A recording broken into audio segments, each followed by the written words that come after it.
예, 여러분 반갑습니다. 오늘 이제 우리가 민족 분열 정책과 국내외 민족 운동이라는 이 중단원 내에서 두 번째 이제 소단원으로 국내외 민족 운동이라는 내용을 같이 배워볼 거거든요. 교과서 페이지로는 57에서 60페이지고요. 지난 시간에 이제 우리가 일제 그 문화 통치, 물론 이름은 문화 통치지만 본질적으로는 민족 분열 정책이었다.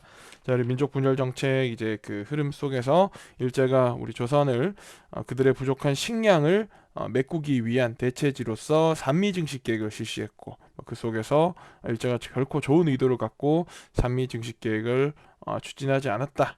그리고 이어서 일제의 그 회사령 철폐, 그 회사령 철폐 이유까지 우리 같이 살펴보면서 일제의 그 아주 간악한 민족 분열 정책에 대해서 봤다면, 이제 일제 이 민족 분열 정책이 이루어지던 1920년대 우리 이제 국내에서 일어났던 여러 가지 민족 운동들, 독립운동, 민족운동들의 어떤 뭐 반드시 독립과 꼭 연관이 되진 않더라도 어쨌든 우리 민족이 바로 서기 위해서 일제로부터 해방되기 위한 그런 이제 뭐 민족운동이 곧 독립운동이지 않겠습니까? 그런 이제 민족운동의 흐름들을 같이 한번 살펴보도록 하겠습니다. 자, 우선 1920년대가 되면은 큰 변화가 나타납니다. 바로 뭐냐, 사회주의라고 하는 이 사상이 우리 민족의 이 지식인들을 중심으로 해서 크게 수용이 되기 시작해요. 주로 이제 젊은 청년 지식인층을 중심으로 해서 사회주의 사상이 전파가 되게 돼요. 사회주의가 뭔지 간략하게 한번 얘기를 해볼게요. 이 18세기경에 이제 산업혁명이 일어나죠, 그렇죠? 영국에서 산업혁명이 일어나게 되면서 이제 공장에서 기계를 가지고 여러 가지 물건을 만들어내기 시작하면서 노동자들의 가치가 노동의 가치가 떨어지게 됩니다. 왜냐하면은 이 노동자들을 대체할 수 있는 뭐가 등장했으니까요. 기계가 등장했기 때문이죠. 자, 그러다 보니까 이런 기계를 가지고 노동자들을 일부 고용해서 공장에서 물건을 생산하는 자본가들은 자꾸자꾸 부가 더욱더 증식되게 됐고, 노동자들의 이 어떤 이 가난은 더욱더 심화되게 돼서 노동자들의 경제적 부는 자꾸 떨어지게 됐겠죠. 즉 양극화가 심화되게 됩니다. 자, 양극화 심화되게 해서 이게 어떤 사회의 어떤 불안감을 조성할 정도로까지 이제 이게 심화되자 이거를 사회가 나서서 해결해야 된다라고 주장하는 많은 사상가들이 등장합니다. 그들을 갖다 우리가 뭐라 부르냐? 사회주의 사상가라고 부르는 거죠. 쉽게 말해 사회주의라는 건 뭐냐? 산업혁명과 함께 등장한 자본주의가 심화되다 보니까 양극화가 자꾸 심해지더라. 부자는 자꾸 더 부자가 되고 가난한 사람은 자꾸 더 가난해지더라. 이걸 좀 국가나 사회가 개입해서 해결해야 되지 않겠느냐라고 해서 등장한 사상들이 다 사회주의고요. 이 사회주의 사상 중에서 공장이나 토지 같은 생산 수단을 이 사회가 함께 공동으로 소유해야 된다라고 생각하는 사상이 바로 공산주의라는 세상입니다. 이때 당시 우리나라의 청년 지식인층을 중심으로 전파되었던 사회주의는 사실상 뭐라 보면 되냐? 공산주의 사상이라고 보면 돼요. 자, 그래서 공산주의 사상이 이제 우리 이제 이 당시 식민지 조선 사회 내로 이제 막 전파가 되면서 이제 우리 식민지 조선을 일제로부터 독립시켜야 된다라고 생각하는 사람들이 이 사회주의를 공부했던 사람들과 더불어 기존에 있던 민족주의, 우리 민족이 우선이 돼서 독립이 돼야 된다라고 주장하는 민족주의 계열과 이 사회주의 계열을 서로 대립하기도 하고 협력하기도 합니다. 자, 이거 좀 더 본질적으로 보면 좀 복잡한 문제거든요. 이게 뭐 아니 독립운동을 하면 독립운동을 하는 거지 왜 이게 사회주의 독립운동이 있고 민족주의 독립운동이 왜 따로 있냐? 이거는 이제 좀 본질적으로 얘기하자면 이런 거예요. 자, 독립운동을 하죠, 그렇죠? 독립을 할 거 아닙니까? 언젠가는. 자, 독립을 하고 나면 이제 우리 조선이 해방이 된단 말이에요. 일제로부터. 자, 해방된 조선은 과연 어떠한 경제적 체제 하에서 앞으로 국가로 성장해 갈 것이냐. 그게 중요한 문제잖아요. 그렇죠? 그때 이제 사회주의 독립운동을 하는 사람들은 해방된 조선은 어떤 국가로 가야 된다? 공산주의 국가로 가야 된다라고 이제 생각했던 거고, 민족운동을 주장한 사람들은 경제적 제도로서 자본주의를 중심으로 해서 자본주의 국가로 가야 된다고 생각했기 때문에 아직 뭐 독립을 하지도 않았지만 당시 이제 이 지식인들과 독립운동 하던 분들은 그 이후까지를 미리 내다본 거지. 그래서 이제 사회주의자들, 쉽게 말해서 공산주의자들을 중심으로 한 독립운동 세력과 민족주의자들, 즉 자본주의를 중심으로 한 이 민족운동 세력이 서로 이제 대립을 하기도 했다는 겁니다. 자, 그래서 민족주의 계열들 해방된 이후의 조선 사회를 자본주의 국가가 돼야 된다라고 생각하는 민족주의 계열들은 주로 실력을 양성해야 된다라는 쪽으로 갑니다.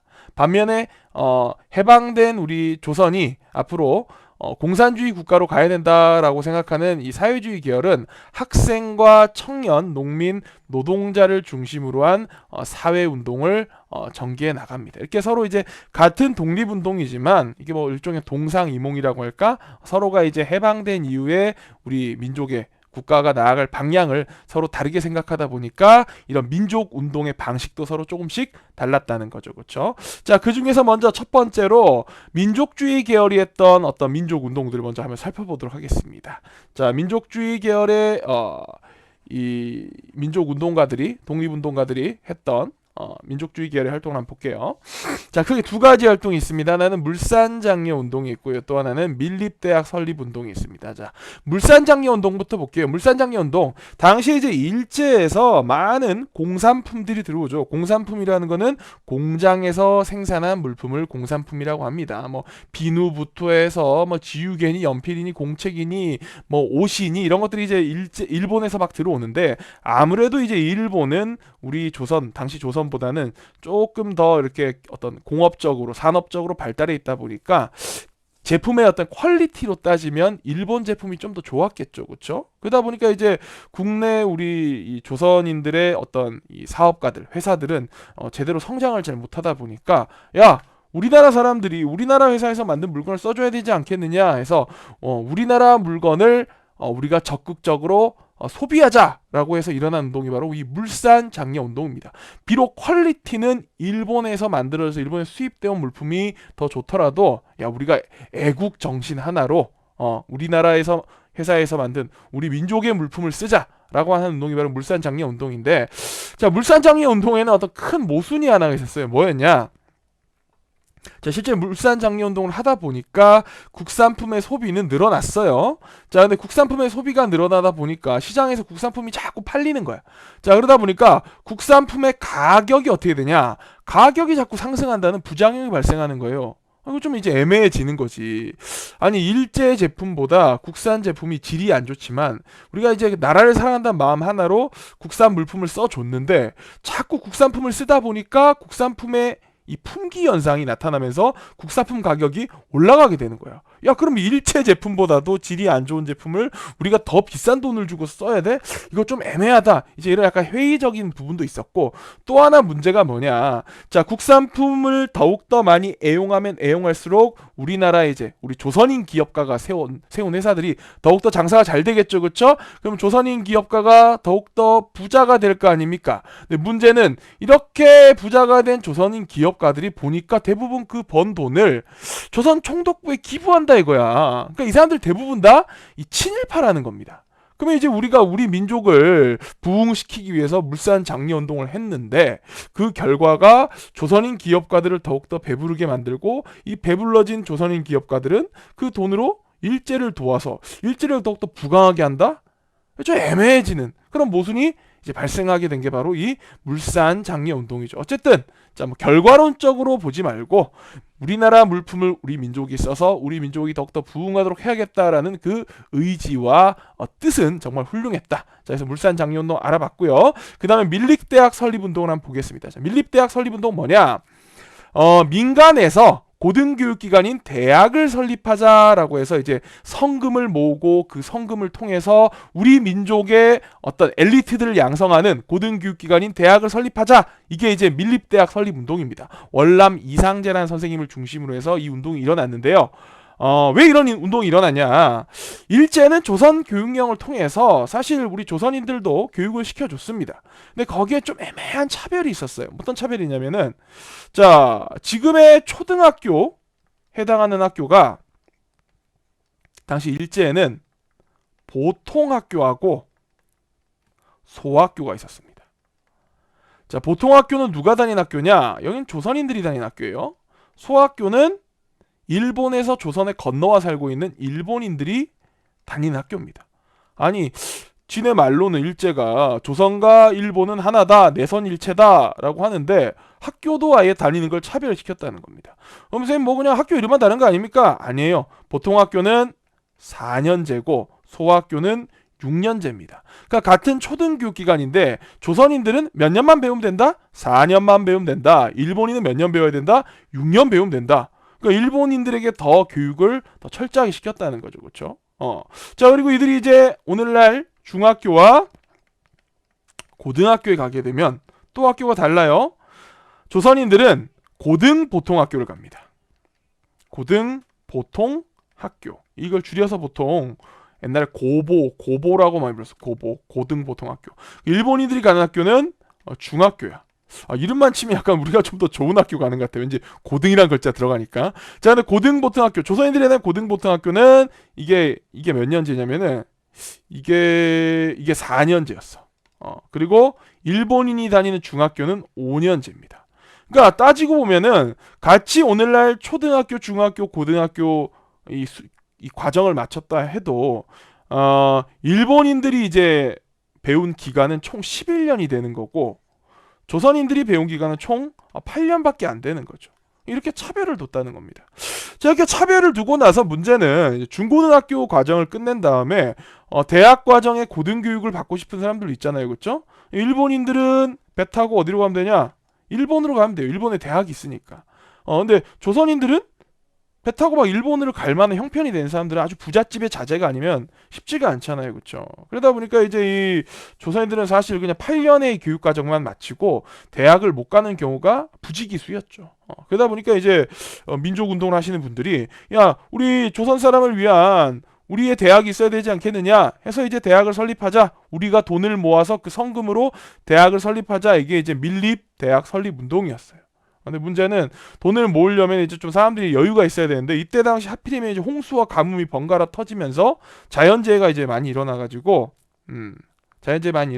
이제 성금을 많이 걷지를 못합니다. 그 총독부도 계속해서 방해합니다. 자, 그런 와중에 1924년에 일제가 일본 본토에 당시 일본이 스스로 대일본 제국이라 불렀잖아요. 그렇죠? 제국의 엘리트들을 양성한다 해서 이제 제국대학을 갖다가 제국대학을 일본 본토에 7개를 만들었었어요. 7개 만들어 놓고 나서 얘네가 야, 식민지에도 제국대학을 만들어서 식민지 사람들도 우리 대일본 제국의 식민으로 더욱더 강력히 양성해야 되지 않겠냐 해가지고 이제 당시에 이제 일제 식민지였던 우리 조선과 대만에도 제국대학을 하나씩 만들어줍니다. 그래서 1924년 조선 우리 서울에 경성 제국대학이 들어서게 되죠. 그러다 보니까 경성제국대학이 만들어지면서 약간 밀립대학 설립운동이 이제 추진력을 잃게 되고 대학 생겼네 이러면서 이제 추진력 잃게 되고 좀 흐지부지 되게 되는 이제 그런 식의 결과를 낳게 되죠. 참고로 이 밀립대학 설립운동을 했던 이 독립운동가 분이 월남 이상재 선생이란 분인데 여러분들이 이제 오늘날 저기 그 종로에 가면은 종묘공원이 있어요. 종묘 앞에. 종묘공원에 가면 이제 이 분의 이제 동상이 서 있습니다. 저도 여기 이제 몇 번 지나다니면서 옛날 별 관심이 없어가지고 저 양반 누구야? 누군데 이렇게 지팡이를 들고 서 있지? 근데 이분이 이제 가서 보니까 월남 이상재 선생이란 분인데 아주 훌륭하신 분이고 이분이 특히 이제 이 말을 재밌게 하기로 아주 소문이 나신 분입니다. 이분이 이제 뭐 하루는 이완용을 만났대요. 을사오적의 이제 대표적인 이 매국노였던 친일파 이완용을 만나가지고 이완용한테 아이고 이완용 대감 이제 그만 동경으로 이사를 가서 사는 게 어떻겠습니까? 라고 이제 농을 건넸답니다. 이완용 동경이 어디예요? 도쿄죠. 도쿄 일본의 수도. 자, 이완용 보고 왜 동경으로 가라 그랬냐면 이완용이 아니 내가 왜 동경으로 이사를 간단 말입니까? 하니까 이제 이상재 선생님께서 아니 대감께서 사는 동네는 그 나라가 망하더라고. 조선에 서울에 살아서 조선이 망했으니까 이제 좀 어디로 가셔가지고 동경으로 이사 가셔서 일본을 망하게 해야 될 거 아닙니까? 뭐 이런 식의 이제 농담도 건네시고 또 이상재 선생님께 또 며느리가 있었는데 며느리가 하루는 재봉틀을 잃어버렸다고 합니다. 재봉틀이 뭐냐면 여러분들 그 옷감을 실로 이제 빠르게 박아내는 그 기계 있잖아요.